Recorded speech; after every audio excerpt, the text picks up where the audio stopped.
Alessandro Moretti, the most formidable capo in all of New York, stepped into Leto Noir, and a wave of silence washed over the room. Every eye was fixed on the man who held the city's skyline in the palm of his hand. But the woman on his arm made a critical error. She mocked the waitress. Tapping a dismissive finger on the wine list, she sneered with venom. "She cannot even decipher the menu, Alessandro. How utterly pathetic." What she failed to realize was that this waitress possessed a secret, a piece of knowledge powerful enough to incinerate their entire empire. When Sophie finally broke her silence, she did more than just read the menu. She brought the devil himself to a standstill. This is the incredible account of how a single glass of spilled red wine would go on to reshape the criminal underworld for good.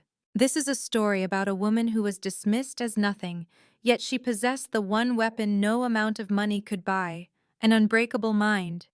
If you have ever been made to feel invisible, underestimated, or completely written off, stay until the very end. This story was made for you. The relentless rain falling on Manhattan never truly cleaned anything. It only made the city's filth shine under the streetlights. Inside the opulent walls of Leto Noir, however, the outside world was a distant memory. The atmosphere was thick with the scent of inherited wealth, expensive truffle oil, and a pervasive, unspoken fear. Sophie was carefully adjusting the polished silverware on table 4, her fingers betraying a slight, almost imperceptible tremor.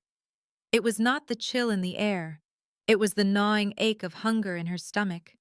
She had not consumed a proper meal in 2 full days, subsisting only on the hard, stale baguettes that the sous-chef, Jean-Luc, would discard by the back door after midnight. To the wealthy patrons of Leto Noir, Sophie was merely a part of the decor. She was an indistinct shape of black fabric and a starched white apron, a silent specter holding a notepad. "You need to check your appearance, Sophie," the maitre d', Monsieur Laurent, hissed in a low voice as he glided by her. "Table 4 has been reserved. It is for the Moretti party." The name alone seemed to drain the warmth from the room, dropping the temperature by a solid 10 degrees. Sophie's spine went rigid. Every soul in New York City knew of the Morettis. Their influence had long ago spread beyond the unions and the shipping docks. They were the ones who owned the very skyline. Alessandro Moretti, the youngest and most famously ruthless don of the family, was a man whose quietest whisper carried more weight than a gunshot. He was legendary for 2 distinct things: his chilling, profound silence and his unwavering demand for absolute perfection. "I am prepared, monsieur," Sophie whispered back, carefully tucking a loose strand of honey-blonde hair behind her ear. She deliberately kept her gaze fixed on the floor. That was the most important rule of survival here. Keep your eyes down, and you might stay alive. Precisely at 8 post-meridium, the grand, heavy oak doors swung inward. The restaurant, which was normally filled with the gentle hum of polite chatter and the delicate clinking of crystal, was plunged into an abrupt, deathly silence. It was as if all the oxygen had been violently vacuumed from the space. Alessandro Moretti entered first.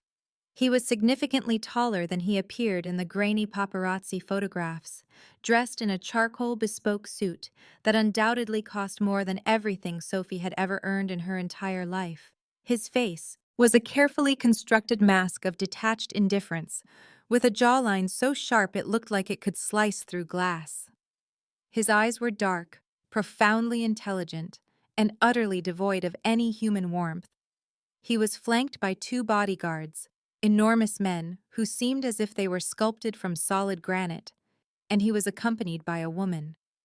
The woman was breathtaking in the same way a large diamond is breathtaking: cold, flawlessly hard, and explicitly designed to be admired from a distance. She was poured into a scarlet dress that clung to her figure like a second skin. Her name was Camilla Vans. No, that was not right.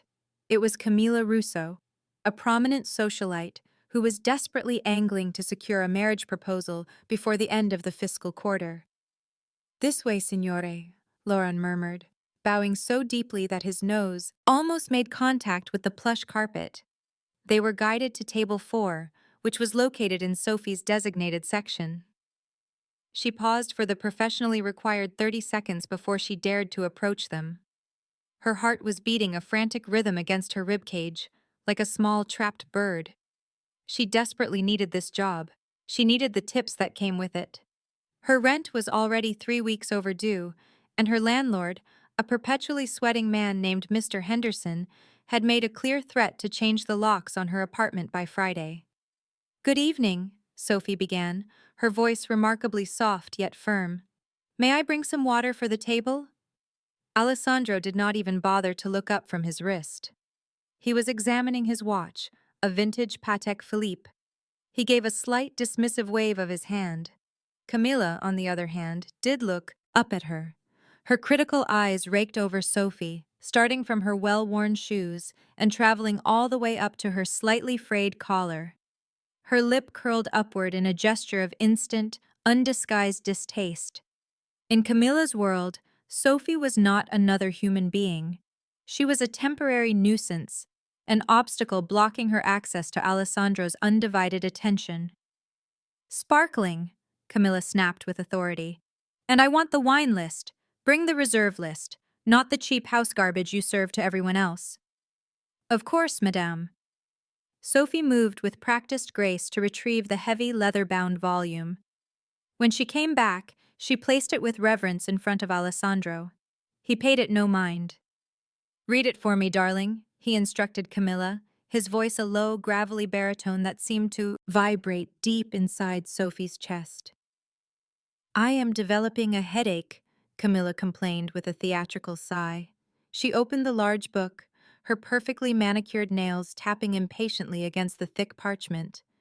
However, as her eyes began to scan the elegant script on the pages, her confident smile started to waver. The menu at Lito Noir was not written in simple French. It was composed in an archaic, deliberately pretentious dialect, handwritten in a flowing cursive that described vintages and obscure regions that would require a certified sommelier to properly interpret. Camilla squinted, trying to make sense of the words. She flipped one page and then another, her confusion growing. She let out a nervous little laugh. "Well," Camilla giggled, flipping her hair over her shoulder, "it is all just a bunch of French, is it not? Alessandro, why do we not simply order the Cabernet?" "I do not wish to have a Cabernet," Alessandro stated flatly, finally lifting his gaze. His dark eyes drilled into Camilla. "I want the 1982 Bordeaux. Find it for me." Camilla began to scan the page in a state of rising panic. She randomly pointed a trembling finger at a line. "Here, this must be it." Sophie leaned forward to pour the water into their glasses. Her eyes unintentionally flickered toward the spot where Camilla was pointing. It was not a Bordeaux at all. It was an inexpensive table wine from the Loire Valley, its price grossly inflated for the unsuspecting tourists. "Actually," Camilla snapped suddenly, having noticed Sophie's brief glance. She felt utterly foolish and desperately needed to find a target for her embarrassment. Why not ask her for help? Just look at her. Camilla let out a laugh, a cruel, tinkling noise that echoed across the now silent dining room. "She is just staring at the page as if she is attempting to solve some complex mathematical equation. She probably cannot even read the menu, Alessandro. It is truly pathetic. These establishments will hire anyone right off the street these days." The entire restaurant became eerily quiet. Diners nearby were frozen in place, their forks hovering in midair on the way to their mouths. Alessandro shifted slightly in his chair. He turned his attention to Sophie for the very first time. He truly looked at her. He took in the frayed cuffs of her uniform, the exhaustion in her eyes, the inexpensive shoes on her feet. "Is that the truth?" Alessandro asked, his voice becoming dangerously soft. "Are you unable to read the menu?" It was a perfectly laid trap. If she answered yes, she would be seen as incompetent. If she answered no, she would be directly contradicting a guest, which was a cardinal sin in the service industry. Camilla smirked, tasting victory. Of course, she is not able to. Now go and find someone who actually knows what they are doing. Shoo! Sophie stood frozen. The insult ignited a fire of pure, white-hot anger deep in her gut. It was not the casual cruelty that stung the most. It was the condescending assumption of her ignorance. They looked at her and saw only a waitress. They saw a complete nobody. They did not see Sophie Dubois, a former prodigy from the Sorbonne, the daughter of a disgraced diplomat who had spent the summers of her childhood wandering through the beautiful vineyards of Provence, long before her father's crippling gambling debts sent them fleeing into hiding in America. Sophie's hand gripped the heavy water pitcher tightly. The logical thing to do was walk away. She should go and get Monsieur Laurent. But then she glanced at Alessandro. He was not sneering with contempt like Camilla. Instead, he was observing her with a strange, predatory intensity. He was waiting, testing to see if she would crumble under the pressure. Sophie took a deep, steadying breath. She carefully set the pitcher down on the table. The sound it made was a soft, definitive thud on the pristine tablecloth. She turned to face Camilla, her posture undergoing a remarkable transformation. The submissive, tired slouch she usually wore completely disappeared. "Vous vous trompez, mademoiselle," Sophie declared, and her voice had utterly changed. The hesitant, shaky American accent was gone, replaced by the crisp, melodic, and undeniably authoritative cadence of a native Parisian speaker. Camilla blinked in confusion. "What?" Sophie went on, her gaze now locked directly onto Alessandro's. She continued speaking in French, but her delivery was so flawless and fluid that it sounded like a beautiful piece of music. "That is a dry white wine, quite acidic, and it is typically served with oysters. It is most certainly not a Bordeaux. If Monsieur desires the 1982 vintage, he is searching for the Chateau Mouton Rothschild, which can be found on page 14, the third line from the bottom."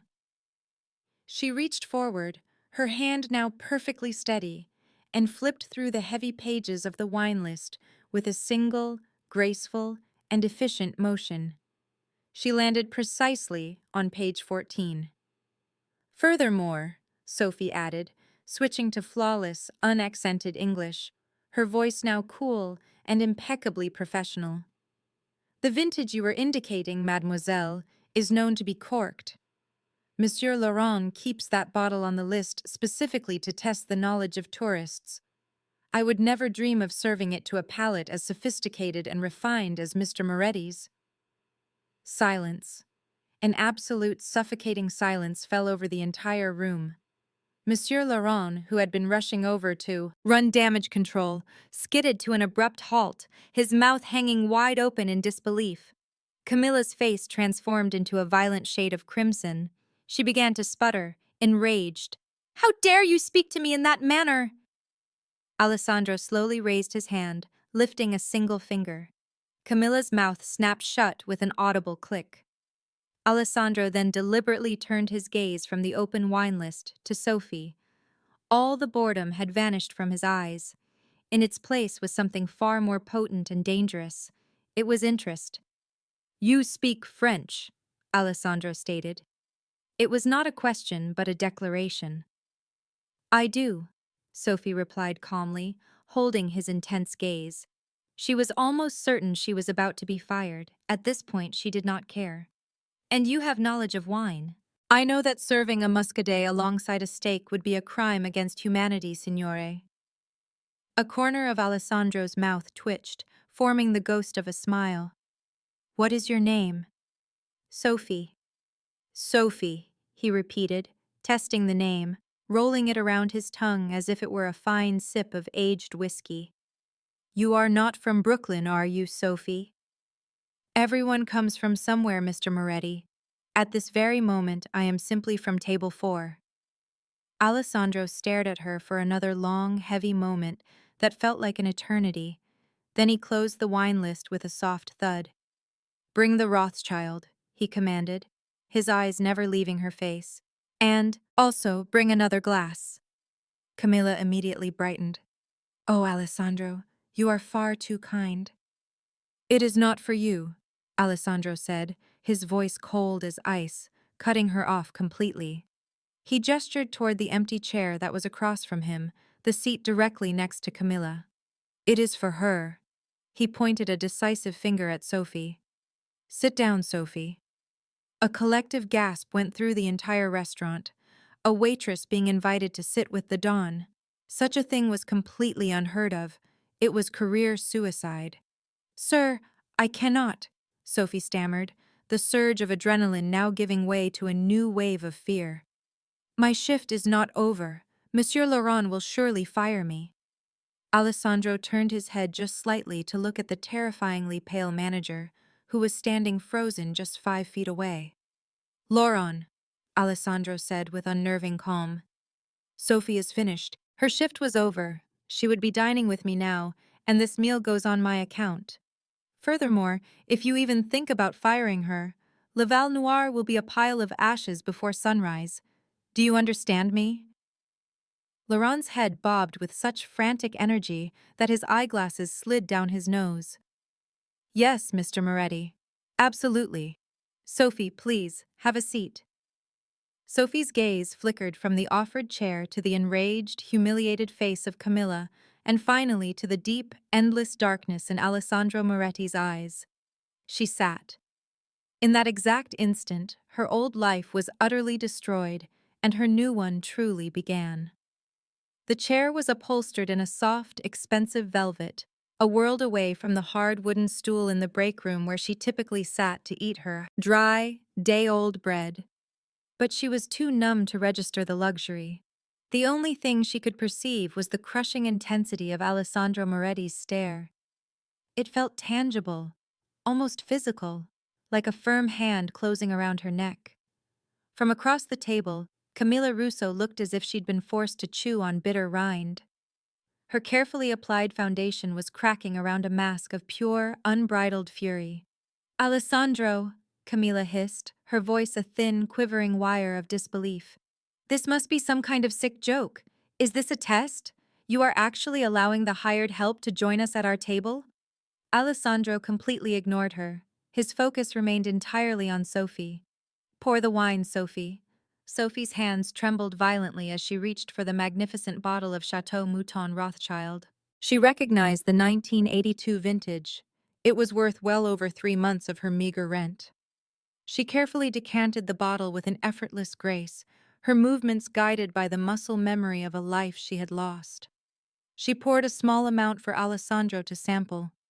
He gracefully swirled the deep crimson liquid in his glass, brought it to his nose to inhale its complex bouquet, and then took a small, contemplative sip. He gave a slight, affirming nod. Sophie proceeded to fill his glass before pouring one for herself. She deliberately left Camilla's glass empty. You are ignoring me, Camilla finally shrieked, her palm slamming down hard on the table with a loud crack. The fine silverware jumped and clattered. I am the daughter of Senator Russo. My father is going to hear about this. Your father, Alessandro cut in, his tone dripping with profound boredom, is indebted to me for 3 significant favors and a sum of $4 million. If I were to inform him that I abandoned you on a street corner simply because your presence was grating on my nerves, his first instinct would be to apologize to me for the trouble you caused. Camilla's jaw dropped, her mouth hanging open in stunned silence. Sophie, Alessandro said, his attention returning to her as if Camilla no longer existed. Tell me what you think of this wine. Sophie raised her glass and took a small sip. The flavor was a powerful echo of a forgotten time. It tasted of black currant, of cedar, of a fine cigar box. It tasted of her father's library, just before the police stormed the doors. It tasted of a safety she thought she would never feel again. It is bold, Sophie said, her voice barely a whisper. The structure is nearly perfect. The tannins have mellowed beautifully over the decades, but they still possess a firm grip. It has a remarkably long finish. It is a true survivor. A survivor? Alessandro echoed, his eyes studying her intently. Much like you? Sophie slowly lowered her glass to the table. I am not sure what you are referring to, sir. Oh, please, Camilla scoffed, pushing her chair back and rising to her feet. She clutched her purse with knuckles that were bone white from the pressure. I refuse to sit here for this ridiculous performance. If you want to share a meal with this little sewer rat, then you can enjoy the fleas. She spun around to make a dramatic exit, but paused, grabbing her full glass of ice water. With a final, hateful sneer, she hurled its contents directly at Sophie. The entire scene seemed to unfold in cinematic slow motion. Sophie flinched violently and shut her eyes, bracing for the freezing shock of the water. But the cold splash never made contact. She opened her eyes in confusion. Alessandro had moved with a speed that seemed to defy the laws of physics. His hand was up, his arm extended, forming a barrier that blocked the entire spray. The cold water dripped from the sleeve of his incredibly expensive suit jacket, pooling on the white linen tablecloth. He had not lost a single drop of his precious wine. A profound silence fell over the restaurant once more. Even the distant clatter from the kitchen ceased. Alessandro rose slowly from his chair. He methodically shrugged off his drenched jacket and passed it to one of his stone-faced bodyguards without a word. Only then did he turn his gaze back to Camilla. "Leave," he whispered. It was not a command shouted in anger. It was a sound as final and chilling as a tomb sealing shut. Camilla's face went ghost white as the reality of her mistake crashed down on her. She had just physically assaulted a capo. She pivoted and fled, the desperate click-clack of her high heels echoing on the polished hardwood floors until she disappeared completely into the dark, rainy night. Alessandro settled back into his chair. He was now in his crisp dress shirt, the fine white cotton stretching taut across his broad shoulders. A dark leather gun holster was now plainly visible beneath his left arm. He made no effort to conceal it. "My apologies," he said directly to Sophie. "The garbage has been properly disposed of." Sophie could only stare back at him, bewildered. "Why would you do that for me?" "Because you can distinguish between a Muscadet and a Bordeaux," he stated simply, slicing into his perfectly cooked steak. "And because your eyes hold the look of a woman who is desperately running from her past, and I find wasted potential to be a personal offense." He lifted a piece of steak to his mouth, chewed with deliberate slowness, and then gestured toward her plate with his fork. "Eat. You look as if you have not had a proper meal with protein in a week." Sophie finally lifted her own fork. The truth was, she was starving. The rich, savory aroma of the ribeye was intoxicating. She took her first bite and had to actively suppress a soft moan of pure pleasure. "So," Alessandro began, casually swirling his wine. "Sophie, with no last name, you possess a flawless command of French, an intimate knowledge of rare vintages, yet you are working a miserable dead-end job in a restaurant where the manager clearly fills you with terror. Allow me to venture a guess." He leaned forward slightly, his dark, piercing eyes narrowing with focus. "A disgraced socialite, perhaps?" "No, you have a resilience that speaks against that." "A runaway wife, then?" "Also no. There is no pale mark on your ring finger." This leaves only one logical conclusion: family trouble. Sophie went completely still. Her fork clattered as she set it down on her plate. "I am just a waitress, Mr. Moretti. You are a liar." A slow smile spread across his face. It was the predatory grin of a wolf, revealing teeth that were unnervingly perfect and white. "You are Arthur Dubois's daughter." The wineglass tumbled from Sophie's nerveless fingers. It struck the table with a sharp crack, shattering into pieces. The brilliant red wine, the priceless 1982 Rothschild, spilled across the pristine white tablecloth like blood from a fresh gunshot wound. "How?" Sophie breathed, a chilling coldness seeping into her very bones. "How could you possibly know that name?" "Your father was a bona fide legend in the more discreet smuggling circles," Alessandro explained, seemingly unfazed by the spreading stain and broken glass. He calmly signaled for Lauron to bring a fresh napkin. He trafficked in fine art, rare gems, and sensitive information. They called him the diplomat. Then, 3 years ago, He disappeared after acquiring something exceptionally valuable, an item that did not belong to him. Alessandro's expression grew hard, his voice taking on a dangerous edge, something that belonged to the Moretti family. Sophie shoved her chair away from the table, a raw panic rising in her throat, making it difficult to breathe.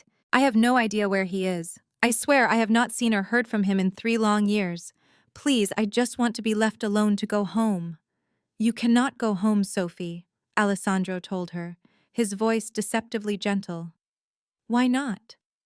Because if I was able to locate you, he said, nodding almost imperceptibly toward the window, where several large, dark sport utility vehicles were now parked and idling in the downpour. Then it means that Stefano Greco has found you as well. And unlike me, Greco has no appreciation for fine wine. He has a preference for blood. As if summoned by his very name, the entire front window of La Val Noire did not just break, it exploded inward. The sound was not a simple crash of glass. It was a deafening detonation of crystal. A glittering storm of sharp shards rained down across the dining room like deadly diamond dust. Screams tore through the air. Wealthy patrons scrambled for their lives, diving beneath tables. Sophie never even had a chance to scream. Before her mind could fully register that she was in the middle of a drive-by shooting, a solid, heavy weight crashed into her, sending her and her chair toppling backward onto the floor. Alessandro was on top of her, his large frame completely covering her body, acting as a human shield. She felt the surprising heat of his hard chest against her back, and her senses were overwhelmed by the smell of gunpowder and his expensive cologne. A series of sharp cracks echoed through the room.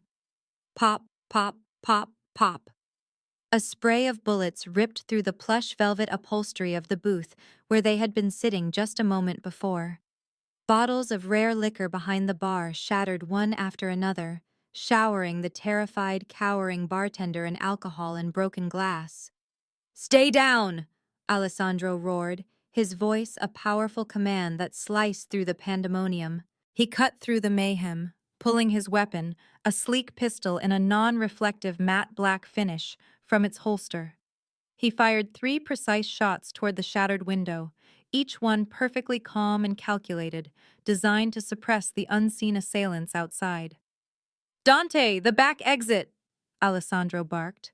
One of his bodyguards, the man he called Dante, was already in motion, expertly flipping a heavy dining table on its side for cover and beginning to return fire. Sophie was shaking so uncontrollably that her teeth were chattering loudly. What is happening right now? Who are those people? Greco. Alessandro spat the name with pure venom. He looked down at her, his intense face only inches from her own. She could now see a thin smear of blood on his cheek, the result of a small cut from a piece of flying glass. He wants you. He is convinced that you possess the key. The key to what? I do not have anything, Sophie cried out, hot tears of terror now mixing with the dust and grime on her face. We are moving now. Alessandro seized her arm. His grip was like a band of steel. He pulled her to her feet, forcing her to stay low, bent at the waist as they sprinted toward the kitchen entrance. They slammed through the swinging doors, shocking the panicked chefs. Get out the back, go now, Alessandro commanded the terrified staff. They did not need to be told a second time. The entire kitchen crew fled into the relative safety of the alley. Alessandro dragged Sophie through the hot steam and the smell of grease, pulling her out through the heavy steel rear door and into the dark, rain-slicked alleyway. A black, armored sport utility vehicle screeched to a sudden stop directly in front of them. The side door slid open with a quiet hiss. Get inside. Alessandro practically threw her into the vehicle and then leaped in right behind her. The tires screamed in protest, leaving smoking trails of rubber on the wet asphalt as the car accelerated away, just as a motorcycle roared around the corner. Its rider was already raising a submachine gun. A spray of bullets struck the side of the vehicle, pinging harmlessly off the vehicle's reinforced glass windows. Sophie huddled herself into a tight ball in the corner of the plush leather seat, hugging her knees to her chest. She was soaked to the bone, shivering from both cold and profound shock. Alessandro sat on the seat opposite her. He calmly holstered his weapon and then meticulously straightened his shirt cuffs. He looked disturbingly composed, as if he had just concluded a slightly tedious business meeting rather than survived a deadly gunfight. "Are you hit anywhere?" he asked, his voice even. Sophie quickly ran her hands over her body. "No, no, I do not think so." She then looked at him. "You are bleeding." Alessandro lightly touched his cheek, then examined the small smear of blood on his fingertips. "It is nothing of consequence." He opened a hidden compartment in the armrest and retrieved a bottle of water and a clean, folded towel. He tossed both items to her. "Clean yourself up. You look like you have seen a ghost." Sophie gratefully took the towel and wiped her face. You said that they want the key. What key are you talking about?" "My father left our family with nothing but mountains of debt. We lost our vineyard, our apartment in Paris, absolutely everything. I have been waiting on tables for 2 years just to afford the rent on a tiny room." Alessandro observed her intently, his sharp eyes analyzing every flicker of her expression. He was a human polygraph, trained in the harshest corners of the criminal underworld. He could see genuine fear, deep confusion, and utter exhaustion in her eyes. What he could not see was any trace of deception. "Arthur did not just steal money, Sophie. He stole a ledger. More specifically, an encrypted digital drive that contains all the routing numbers for the entire East Coast Syndicate's network of offshore accounts. Greco wants that drive so he can take complete control of the city. I wanted it to make sure he never could." "I do not have it," Sophie insisted, her voice trembling with a frustration she could barely contain. Alejandro watched her from the shadows of the limousine, his expression unreadable. "Perhaps not consciously," he conceded, his tone smooth and dangerous. "But Arthur was a deeply sentimental man. A fool for it, really. He would have concealed it somewhere he considered safe, a place intimately connected to you." The luxury car began to decelerate, its motion unnervingly smooth. Sophie pressed her face to the cool glass of the window, seeing the familiar lights of Manhattan recede behind them. They were crossing a massive bridge now, moving steadily toward the grim, industrial silhouettes of the distant docks. Just as fear began to truly take hold, the vehicle swerved unexpectedly, turning towards a colossal high-rise that stood like a black monolith over the dark river. "Where are we going?" she demanded. "To my home," Alejandro answered simply. "No." Sophie's voice rose in panic. "Absolutely not. You have to take me to my apartment. I have to get my things. My mother's locket. It is there." Alejandro released a slow, deliberate sigh, a sound of weary patience. He leaned forward and tapped lightly on the partition separating them from the driver. "Driver, we are making a detour. Head to Queens 42nd Street." The driver, a mountain of a man with a neck as thick as a tree trunk, rumbled his disapproval. "Sir, that neighborhood is not secure. It is a significant risk." Alejandro's voice dropped, losing all its smoothness and becoming pure command. "Do it." The rest of the long ride to Queens passed in a heavy, suffocating silence. When the car finally glided to a stop in front of Sophie's building, a tired, crumbling brick tenement with paint peeling from its walls like sunburnt skin, Alejandro gestured for his men to remain on alert. "I am accompanying you upstairs," he stated, not asked. "I am perfectly capable of packing my own bag," Sophie snapped back, desperately trying to claw back a single shred of her lost dignity. "Sophie," Alejandro said, his voice lowering an octave, becoming a quiet rumble. "Look up at your door." Sophie tilted her head back and stared up at the second-floor window of her small apartment. A single light was burning inside. A chilling realization washed over her. She never, ever left that light on. She threw the car door open and bolted without a second thought. "Sophie, wait!" Alejandro cursed under his breath and took off after her, his long legs easily closing the distance. Sophie flew up the worn-out stairs, taking them two at a time, her heart pounding against her ribs. She finally reached her apartment door and stopped cold. The lock was completely destroyed. The surrounding wood frame was splintered and shattered. With a trembling hand, she pushed the door inward. The scream that rose in her chest died before it could escape her throat. Her home had been utterly gutted. It looked like a wild animal had torn it apart. The mattress was slashed wide open, its cotton stuffing spilling out like grotesque entrails. The cheap particle board dresser was smashed into pieces. All of her clothes were ripped and strewn across the floor in a chaotic mess. The floorboards themselves had been violently pried up. Even the floral wallpaper was peeling away in long strips. "No," she whimpered, the sound barely audible. She collapsed to her knees, crawling blindly through the wreckage of her life. "No, no, no," she chanted like a prayer. Her hands scrambled under the broken frame of her bed, searching for the loose floorboard she had always used as her secret hiding place. Her fingers found the empty space. It was gone. "The locket," she sobbed, the sound torn from her soul. "They took the locket." It held the only photograph she had of her mother. Alejandro appeared in the doorway, a dark and imposing figure against the dim hallway light. He methodically surveyed the utter destruction with a cold, analytical gaze. This was clearly Greco's handiwork. It was messy, brutal, and designed to send a loud message. He walked across the ruined room to where Sophie knelt, broken, in the ruins of her world. He offered no empty reassurances. He did not say that everything would be all right.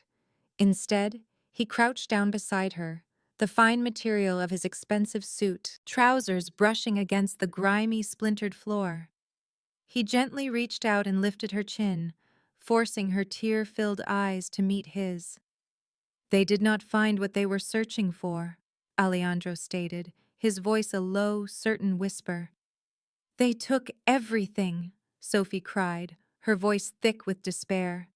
"They took worthless trash and cheap trinkets. If they had actually found the drive, they would have burned this entire building to the ground just to cover their tracks. This means they are still looking." He rose to his feet in one fluid motion and extended a hand down to her. "There is nothing left for you here, Sophie. You have no job, you have no home. Your past has been erased." Sophie stared at his offered hand. It was large, marked with calloused skin, and impossibly steady. It was the hand of a man who dealt in violence, a killer. But in that moment, in this shattered room, it was the only thing in her entire world that felt solid and unbroken. Alessandro looked down at her and said, "You are coming with me." His voice left no room for argument. "I will recover the locket you lost. I will make your father's debt disappear completely. But from this moment forward, you will be mine." Sophie's voice was barely a whisper. "Be yours? Like I am some kind of property?" He corrected her instantly. "No, like you are my partner. I have a use for your mind. You require my security until Greco is no longer a threat. You are Sophie Moretti, and that has value." She stood frozen for a moment. But then, the distant cry of sirens grew louder, closer, sealing her decision. Sophie reached out and put her small hand into his. He immediately pulled her to her feet, drawing her tightly against him, and in that one brief, impossible instant, she finally felt protected. "Let's go home," he commanded softly. But the penthouse was nothing like a home. It was a sterile fortress suspended in the sky. The private elevator doors slid open, revealing a living space that was more vast than Sophie's entire apartment building. Massive glass walls stretched from the floor to the ceiling, offering a breathtaking view of Manhattan's shimmering lights. Every piece of furniture was aggressively modern, Italian, and severe. The entire world was built from black, white, and polished chrome. It was a place of stunning, cold, and intensely masculine beauty. "Dante," Alessandro's voice cut through the silence as they entered. "I want the perimeter locked down. I want double the security in the lobby. Nobody gets to this floor without my direct authorization. Then, tell the chef to prepare something. Prepare a light meal. Also, get a doctor up here." "I do not need a doctor," Sophie said, hugging her arms tightly around herself. She was still in her waitress uniform, now stained with spilled wine and coated in the dust of her ruined apartment. She felt like a stray animal that had wandered into a palace. "You have cuts on your arms from the broken glass," Alejandro pointed out, his eyes missing nothing as he loosened his expensive silk tie. He crossed the vast room to a wet bar and poured 2 glasses of a dark, amber liquid. He walked back and pressed one of the glasses into her hand. "It is brandy. Drink it." Sophie took a cautious sip. The alcohol burned a fiery path down her throat, but it began to calm the frantic trembling in her nerves. "There is a guest room just down the hall," Alejandro gestured vaguely. "You will find clothes in the closet. They are some of my sister's old things. She often leaves them here when she visits. They should be a suitable fit. Take a shower, change your clothes, and then meet me in my study." "And what if I refuse?" Sophie asked, a tiny spark of her former defiance managing to flicker back to life. Alejandro paused in his tracks. He turned and looked at her with that unnerving intensity that made her knees feel weak. "The door is unlocked, Sophie. You are free to leave at any time. But you must understand out there, you are nothing but prey. In here, you are my guest. The choice is yours." He then turned and walked away toward a set of heavy, dark wood double doors, leaving her completely alone in the massive, silent room. Sophie stared at the gleaming elevator doors. She could make a run for it. She could go to the police. But the police were almost certainly on Greco's payroll, or possibly even Alejandro's. Her father had taught her that much about the world they lived in. "There is no such thing as law," Arthur used to tell her. "There is only power." She turned her back on the elevator and walked toward the guest room. The shower was like a tropical waterfall, a torrent of hot water that washed away the grime of the restaurant and the fine dust of her obliterated apartment. She scrubbed at her skin until it was raw and pink. When she stepped out, she found the clothes Alejandro had mentioned. There were silk blouses and cashmere sweaters. She selected a simple, oversized white button-down shirt and a pair of black leggings. She looked at her reflection in the full-length mirror. The girl who stared back at her looked different now, harder and colder. She made her way to the study. The heavy doors were slightly ajar. Inside, the room was lined from floor to ceiling with books. Alejandro was seated behind an enormous mahogany desk, surrounded by glowing computer monitors and tall stacks of paper. He had changed out of his suit and was now wearing a simple black t-shirt that revealed muscular arms covered in intricate tattoos. The ink looked like dark vines and sharp thorns wrapping around his biceps. "Better," he said without looking up from the document he was reading. "You said you needed my brain," Sophie stated, stopping directly in front of his desk. "I am going to assume you do not need my help reciting the vintage of various wines." Without a word, Alejandro slid a single piece of paper across the polished surface of the desk. It was old and yellowed with age, covered in a handwritten cipher. "This is a letter your father sent to me 3 days before he disappeared," Alejandro explained. "We intercepted it, but we were never able to crack the code. My cryptographers insisted it was nothing but gibberish. They believed it was just random lines of French poetry." Sophie reached out and picked up the fragile paper, her breath catching in her throat. She instantly recognized the handwriting, the distinctive looping L's and the sharp, decisive T's. It was her father's. "It is not random," she whispered, her eyes flying across the page. She read the words aloud. "The moonlight shines on the forgotten vineyard where the fox sleeps under the 9th stone," she translated softly. "We are aware of what it says in English," Alejandro said, his voice laced with impatience. "But it is meaningless. There is no vineyard that we know of, and there is certainly no fox." "It is a book code," Sophie explained, her mind racing, connecting memories from a childhood that felt a lifetime away. "My father, he used to read very specific stories to me. The Little Prince, Les Miserables. But this," she tapped the paper with her finger. "The reference to the fox, it points to Aesop's fables, specifically the 1890 edition. He owned a first edition copy that he kept in his library." Alejandro stood up from his chair, his full attention now on her. "And the ninth stone?" he pressed.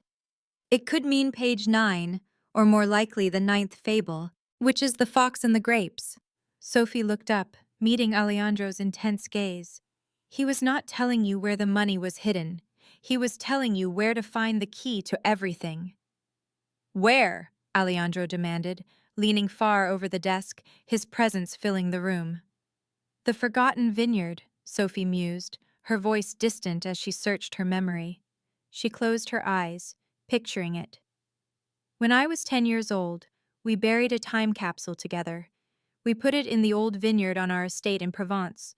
It was right before we lost the property. We buried it under the ninth stone of the garden wall." Alejandro's eyes widened in sudden understanding. "Provence? The drive is in France." "If he has not moved it since then," Sophie added cautiously. "We have to go," Alessandro said, his voice firm with immediate decision. He stabbed a button on his desk phone. "Dante, prepare the jet. We are leaving for Marseille in 1 hour." "Wait!" Sophie cried out, startled by the suddenness of it all. "I am not going to France with you. I am wanted by the French authorities because of my father's outstanding debts."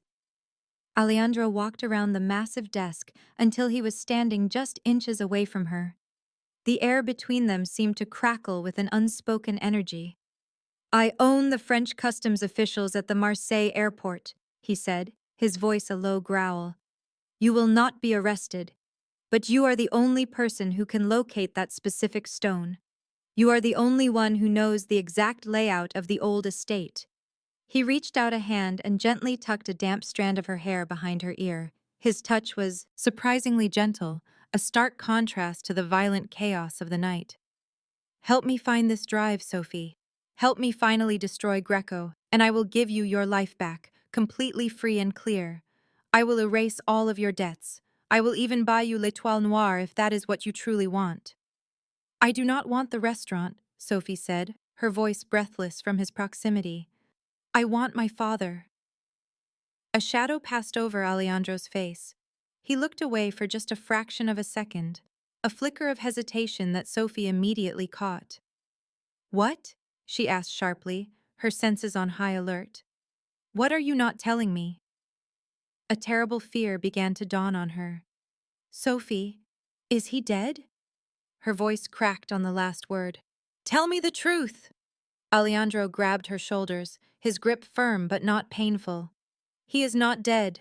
"But he is not simply missing, is he, Sophie? He did not just run away." "Then where is he?" she demanded. Alejandro took a deep, steadying breath. "He is being held in the dungeon of Stefano Greco's private villa in Tuscany. He has been imprisoned there for the last 3 years. That letter was not sent right before he vanished. It was smuggled out of the villa just last week." Sophie's entire world tilted on its axis. "He is alive, and you knew this whole time." "I suspected," he corrected. "The letter confirmed my suspicions." "We have to get him," Sophie shouted, pulling away from his grasp. "Forget about the drive. We have to go save him right now." "We cannot save him without that drive," Alessandro roared back, his voice echoing in the book-lined study. "Greco is holding him as leverage specifically to get the codes on that drive. If we storm the villa without it, he will kill Model." It was a brutal choice with no right answer. Alessandro laid it out simply. If they handed the drive over, Greco would murder Arthur. There was only one path forward, one single way to save him. They had to get to the drive before anyone else. His plan was to decode the accounts and completely freeze every asset Greco owned. If we can make him bankrupt, his entire army will abandon him. Only then do we move in. Sophie just stared at Alessandro, feeling the air leave her lungs as her heart hammered against her ribs. The danger had just multiplied beyond anything she could have imagined. This was no longer just about financial records or stolen money. It was now entirely about her father's life. She looked at the man who stood before her, a feared Mafia don, a true monster in the eyes of the world. And yet, he was the only person who could possibly help her. "France," Sophie finally said, her voice solid and unwavering. "We are going to France." Alessandro gave a single sharp nod. "Go get your coat." But as Sophie pivoted to walk away, a file sitting on the corner of his large desk caught her eye. The folder was slightly ajar, just enough for her to see the photograph clipped to the very front page. Her blood ran cold. It was a picture of her, taken from a distance, as she stood across the street from Leto Noir only 2 weeks ago. She froze in place, a statue of ice. "You knew," she whispered, the words barely audible.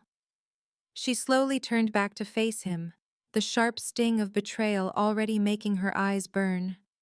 "You did not come to the restaurant just for dinner that night. You came there specifically for me." Alessandro made no move to deny the accusation. He stood perfectly still, his tall frame silhouetted by the sprawling darkness of the city behind him. "I came to determine if Arthur Dubois' daughter was going to be worth all the trouble," he stated, his voice calm and even. "And," Sophie challenged, hot tears finally beginning to well up in her eyes. "Am I?" Alessandro closed the distance between them.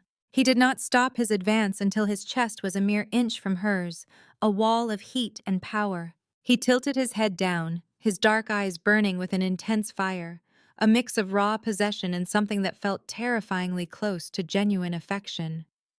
"Read the menu, Sophie," he whispered, his voice a low rumble that echoed their first meeting.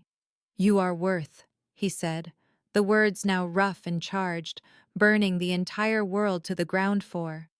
Their private jet landed on a secluded airstrip somewhere outside of Marseille, right as the first light of dawn started to spill across the horizon. It painted the vast French countryside in deep, bruised shades of purple and gold. They had barely spoken during the entire flight. For most of the trip, Alessandro was occupied on his encrypted satellite phone. He barked out sharp orders in Italian to his soldiers stationed back in New York, while also coordinating a separate strike team located in Tuscany. Sophie spent those hours simply staring out the small window, her fingers twisting the soft fabric of the leggings he had given her. Her mind had become a battlefield of fractured memories and rising fear. A plain, unmarked rental car, a dusty old Peugeot, was sitting on the tarmac waiting for them. Alessandro took the wheel. He drove the car just like he did everything else in his life, with intense precision and an aggressive, unwavering confidence. "We are getting close," Sophie said after nearly an hour of driving down winding roads flanked by tall cypress trees. "You need to turn left at the very next crossroads. That is where the paved road ends." They followed her directions, turning onto a rough gravel track. A sign, almost completely consumed by overgrown ivy, faintly read, "Château du Bois." The once grand estate was now just a skeleton of what it used to be. The main house, which was once a sprawling and beautiful manor built of warm yellow stone, was now completely boarded up, its roof visibly sagging in the middle. But the vineyard was utterly wild. The vines that had once grown award-winning Syrah grapes were now a tangled, chaotic mess, a thorny jungle that was actively choking all the life from the rich soil. "Stop the car here," Sophie whispered, her voice tight. "We have to continue on foot from here. The sound of the engine will travel too far." Alessandro immediately killed the engine. He reached into the back of the car and grabbed a heavy duffel bag. He passed Sophie a flashlight, but kept his other hand resting on the holster of his gun. "You will stay directly behind me. If you see another person, you drop to the ground instantly. Do not make a sound. Do not try to run. Do you understand me?" "I grew up playing hide-and-seek between these very rows, Alessandro," Sophie said quietly, as she stepped out of the car into the cool morning air. The familiar smell of wild thyme and damp earth filled her senses, causing a sharp ache to form in her chest. "I know exactly how to disappear here." They began to move carefully through the overgrown rows of vines. The silence around them felt heavy and absolute, broken only by the sharp crunch of dried leaves and twigs under their heavy boots. "The old garden wall is on the north side of the property," Sophie directed in a low voice. They finally reached the ancient stone wall that marked the estate's border. It was thick with green moss and age. Sophie began to count the stones under her breath, a slight tremble in her voice. 1, 2, 3. It's here.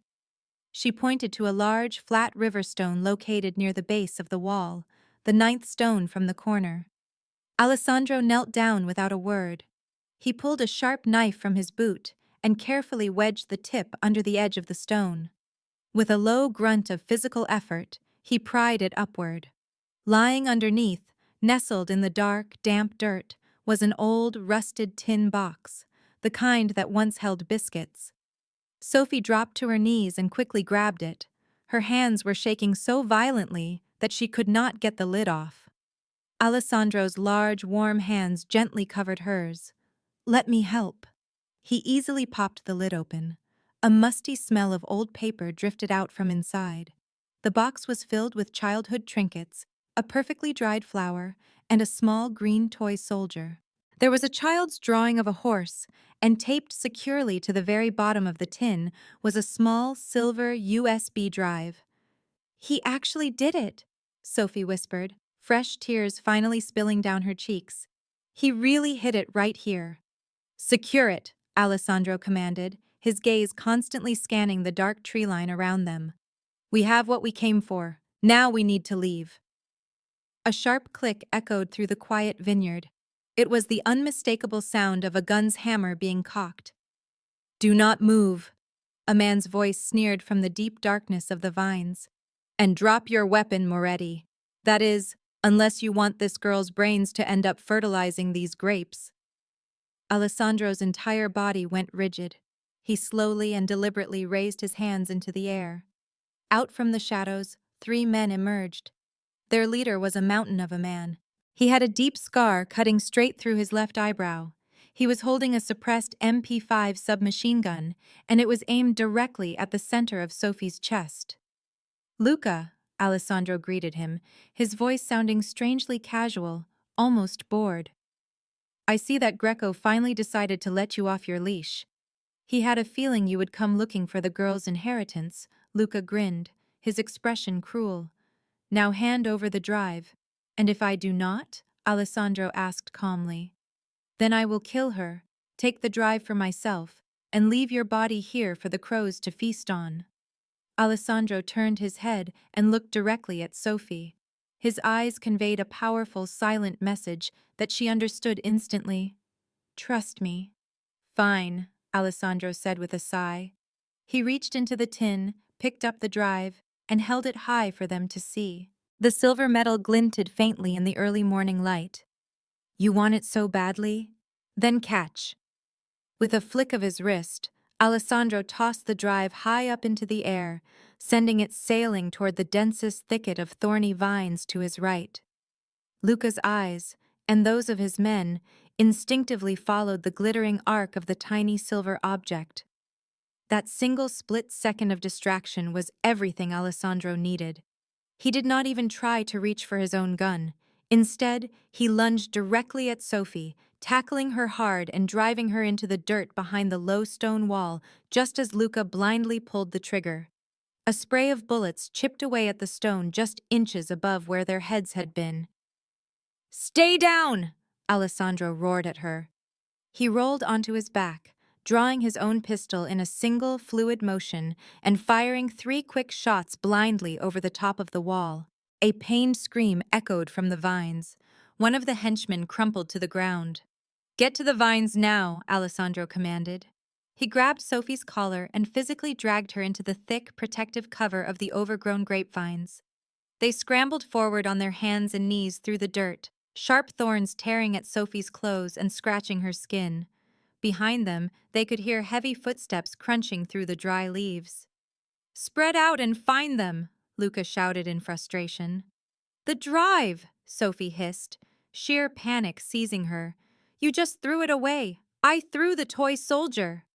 Alessandro gritted out between breaths, expertly reloading a fresh clip into his pistol as they huddled behind a thick, gnarled vine trunk.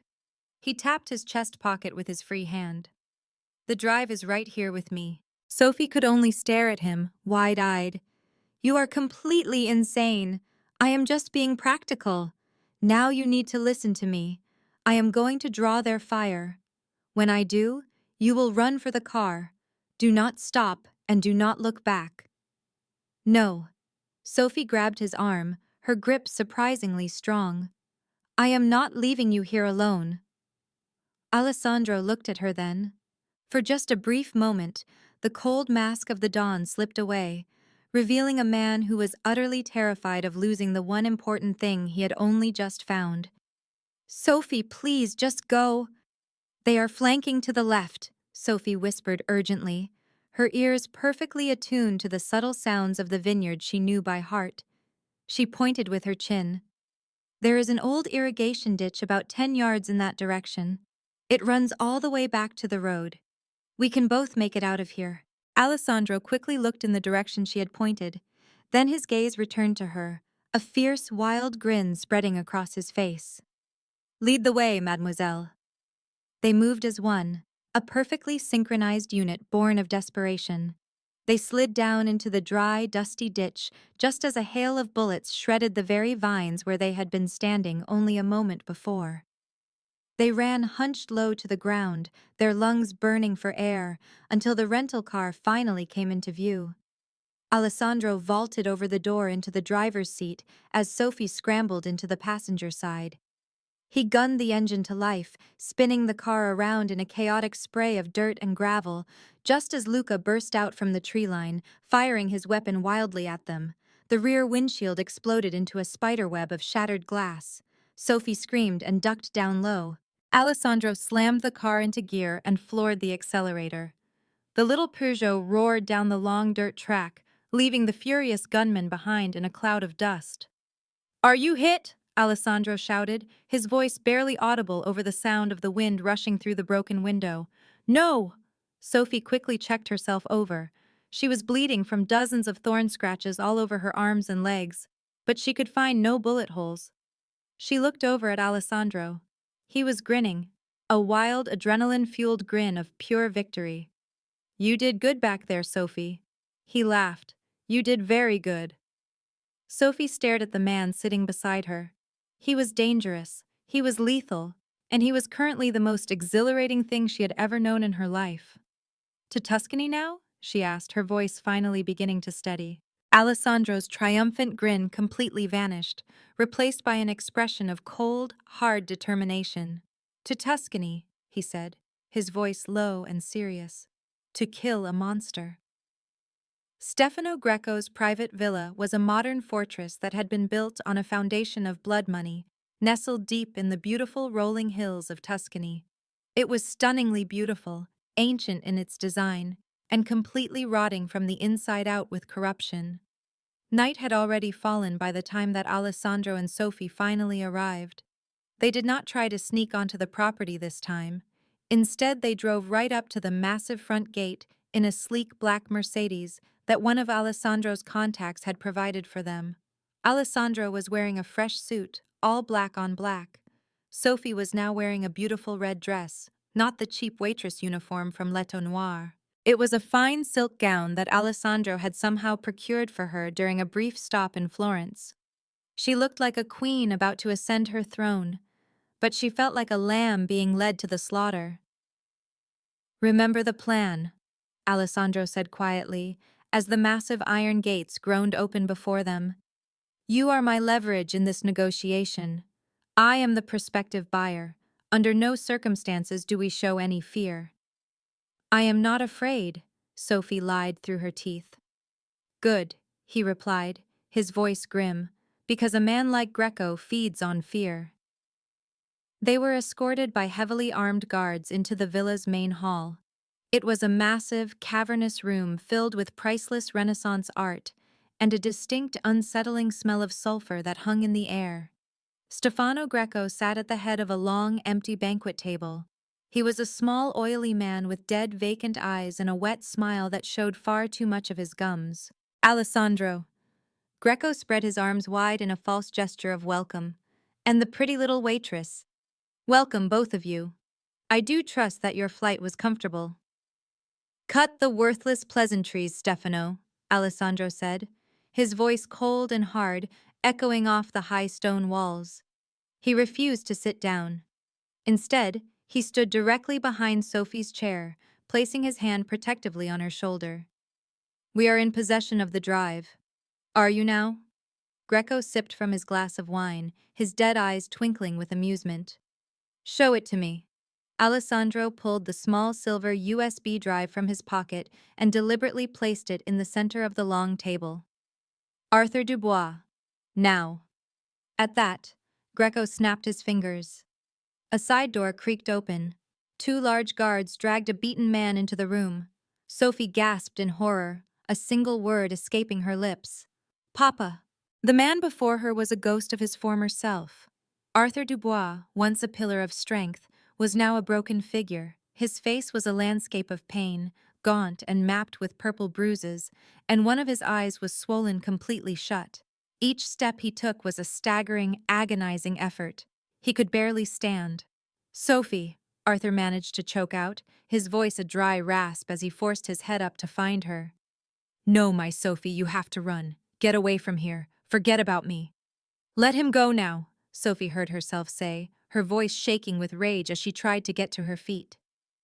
Alessandro's hand clamped down on her shoulder, a steel vice holding her in place. "First we get the drive," Greco said with a cold, predatory smile. He calmly retrieved the small USB stick from a pocket. He inserted it into a sleek laptop already waiting on the grand table. After typing for a few seconds, a deep frown creased his face. "It is completely encrypted," Greco hissed, his tone dripping with frustration. "Biometric security. It requires voice recognition." He turned his cruel gaze on Sophie. "Your father was very clever." Greco let out a sneer. He made his own daughter the key. Alessandro's grip on Sophie's shoulder became a painful, crushing weight, a clear warning not to move. "She will give us access, but only after Arthur is safely in a car and well on his way to the airport." Greco let out a harsh, barking laugh that sounded like rocks grinding together. It was a sound with no warmth, only contempt. "You are in absolutely no position to make demands, my boy. I have 50 of my best men stationed across these grounds. You, on the other hand, brought a waitress." With a smooth motion, Greco produced a heavy pistol from beneath the table, aiming it squarely at Arthur's temple. "Unlock the data drive for me now, Sophie, or your father is going to redecorate this wall." "No, please," Sophie screamed, her heart pounding in her chest. "Do it now," Greco commanded, and the click of the hammer being cocked was the loudest sound she had ever heard. Sophie's terrified eyes darted to Alessandro. His expression was a perfect, unreadable mask of stone, but the hand on her shoulder gave two distinct, firm squeezes. It was a hidden message, a signal. With a newfound resolve, Sophie rose from her chair.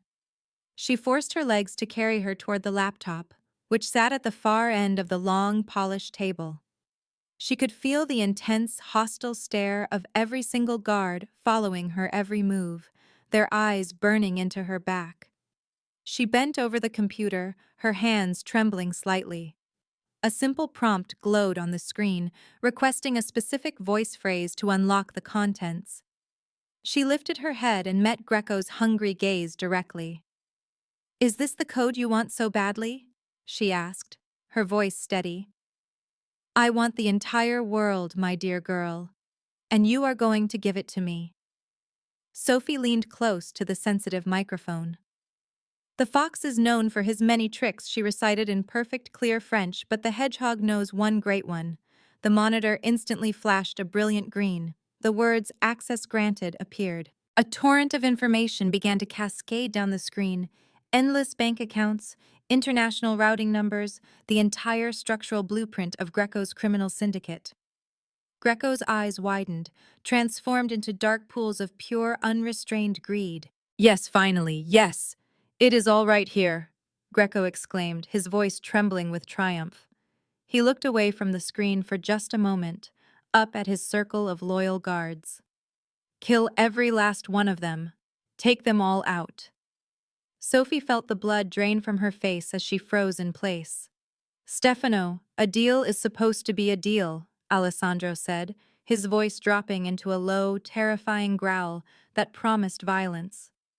Greco just laughed again, his attention already captivated by the streams of data. I am a criminal, Alessandro. I do not make deals with people. I make corpses out of them. So do I, Alessandro replied. And in that same instant, the lights went out. The room was plunged into absolute disorienting darkness. Utter chaos erupted immediately. Alessandro had already been in motion before the lights had even finished flickering off. He had severed the main power using a small remote trigger hidden in his pocket, activated by a timer that started the very second Sophie finished speaking the passphrase. In the suffocating blackness, the roar of gunfire exploded from all sides. Alessandro threw himself at Sophie, tackling her to the ground and covering her small frame with his own as he fired 3 precise shots toward the last known position of Greco's men. He was wearing advanced night vision contact lenses. His opponents were completely blind. "Get to Arthur now!" Alessandro roared into her ear over the noise. Sophie scrambled desperately across the cold marble floor, crawling blindly toward the spot where she had last seen her father fall. "Papa! Where are you, Papa?" Her searching hands finally found his, thin and frail. "I have you, Sophie," Arthur wheezed, his breathing shallow. "You need to go. I am not leaving without you." Suddenly, the emergency lights flickered to life, casting a dim, hellish red glow over the scene and bathing everything in the color of fresh blood. In the crimson light, Alessandro was a phantom, a blur of deadly motion. His takedowns were ruthlessly efficient and brutally effective. He broke one man's arm, disarming him, and then using his body as a human shield against another guard, clearing a path to the exit. But Greco was no longer there. The laptop had also vanished. "He got away!" Alessandro yelled through the noise. "Get your father to the vehicle. Dante is already waiting for you at the rear gate." Sophie screamed back, struggling to lift her father's dead weight. "Where are you going to go?" "To end this for good," Alessandro said. Then he turned on his heel and sprinted toward a side door leading deeper into the estate. Sophie half-dragged, half-carried her father through the wreckage of the room, dodging overturned tables and fallen chairs. They finally burst out into a wide courtyard where a black Mercedes was idling. Dante, his loyal and unflappable bodyguard, was standing beside it, laying down cover fire with a pistol. "Get inside the car!" Dante shouted. Sophie managed to shove her father into the safety of the back seat, but she did not follow him inside. She paused, looking back toward the magnificent villa, as the distinct sound of more gunshots echoed from within its walls. "Go now!" Sophie commanded, slamming the heavy car door shut. "Just get him to safety!" "Sophie, do not do this!" Arthur screamed her name from inside the car. "Drive, Dante!" Sophie ordered, her voice leaving no room for argument. The powerful car screeched away into the night. Sophie immediately turned and ran straight back into the heart of the villa. In that moment, she was no longer a simple waitress. She was finished being a victim. She was a woman who had fallen in love with a king, and she would not allow him to die by himself. She located them inside the Grand Library. Greco was cowering behind a massive oak desk, clutching the precious laptop to his chest. Alessandro was pinned down behind a thick marble pillar, and she could tell his ammunition was running dangerously low. "It is all over, Alessandro," Greco shouted with manic glee. "I have all of the accounts. The funds are being transferred to me as we speak." "You are left with nothing," Alessandro yelled back, trying to find a clear shot. Sophie watched in horror as Greco's finger moved, hovering just above the enter key on the laptop. Her eyes darted around the room, desperately searching for anything she could use. She saw it then. A heavy bronze bust of Julius Caesar perched on a high shelf directly above Greco's head. The entire shelf was supported by just one old, ornate wooden bracket. Sophie had no gun, but she had seen a full bottle of wine on a banquet table in the hall, a heavy magnum bottle she had grabbed without thinking. She did not hesitate. She acted on pure instinct. She threw the bottle with every ounce of strength she possessed. Her target was not Greco. Her target was the single wooden bracket. The heavy glass bottle flew through the air and smashed violently against the aging wood. The bracket splintered and snapped under the force of the impact. The heavy bronze bust tipped forward and plummeted downward. It crashed directly onto Greco's outstretched arm with a sickening, wet crunch of breaking bone. Greco let out a high-pitched scream of agony, the laptop tumbling from his now useless hand. His gun clattered across the floor, spinning out of reach. Alessandro immediately stepped out from behind the pillar. There was no hesitation in his movement. He calmly raised his weapon and fired one single, final, deafening shot. Stefano Greco slumped forward over the desk without another sound. A profound silence descended upon the room, thick and heavy. Alessandro stood perfectly still, his chest heaving from the effort. He stared at the dead man, then at the fallen laptop, and finally at Sophie, who was standing in the doorway, panting for breath, her red dress torn and her hands completely empty. He walked slowly over to her. He did not utter a single word. He simply cupped her face between his large hands and kissed her. It was a kiss born from survival, fueled by adrenaline, and staked with a claim of absolute possession. The taste was a mixture of gunpowder, blood, and the sweet flavor of victory. He finally pulled back, resting his forehead gently against hers. "I specifically told you to get into the car," he whispered, his voice rough with emotion. "I have never been very good at taking orders," Sophie whispered in reply. "It must be because I am French." A low, breathy laugh escaped Alessandro's lips. He glanced over at the laptop lying on the floor. "He never completed the transfer, did he?" Sophie asked, already knowing the answer. "No, he did not," Alessandro confirmed. "That is because the voice code you gave him was never meant to unlock the funds. It was designed to upload a devastating virus that has just finished wiping every single server he owned across the globe. He died completely broke." A slow, triumphant smile spread across Sophie's face. "The hedgehog," she said, "always knows one very big trick." Alessandro scooped her up into his arms then, easily ignoring her faint protests. "Let us go home, Sophie. I am absolutely starving." 6 months passed. The rain falling on Manhattan was a soft, gentle mist this time. Inside the elegant restaurant, Le Cygne Noir, the atmosphere was alive and buzzing with happy patrons. The establishment was thriving under its brand new management. Sophie moved with confidence between the tables, not as an invisible servant, but as the proud owner. She was dressed in a sharply tailored suit, her posture radiating authority. She paused as she reached table 4. Her father, Arthur Dubois, sat there looking vibrant and healthy, calmly sipping tea while he read a newspaper. He looked up and smiled warmly at his daughter. "The inventory is all finished, Papa," Sophie said, leaning down to kiss his cheek. "That is good," he said. "Now go. You should not keep him waiting." Sophie walked toward the very back of the restaurant, to the most private booth. Alessandro Moretti was sitting there. He was not wearing one of his usual expensive suits today. Instead, he wore a simple, casual sweater that made him look younger, somehow lighter. The dangerous darkness that once occupied his eyes had been completely replaced by a steady, comforting warmth. On the table between them sat an exquisite bottle of wine. "Chateau Mouton Rothschild, 1982, Sophie observed as she sat down across from him. "That is a very bold choice for a Tuesday." "I am in the mood for a celebration," Alessandro said with a soft smile. "And what exactly are we celebrating tonight?" Alessandro reached into the pocket of his jacket. He did not pull out a weapon. He did not retrieve a data drive. Instead, he placed a small, dark blue velvet box on the center of the table. "I have finally found a woman who knows how to read the entire menu," he said, a playful smirk touching the corners of his lips. "And I have no intention of ever letting her dine by herself again." Sophie's gaze shifted from the small box to his expectant face. "Is that supposed to be a command, Mr. Moretti?" "No, this is a proposal, Sophie." Sophie smiled then, the very same smile that had once brought a powerful criminal empire crashing to its knees.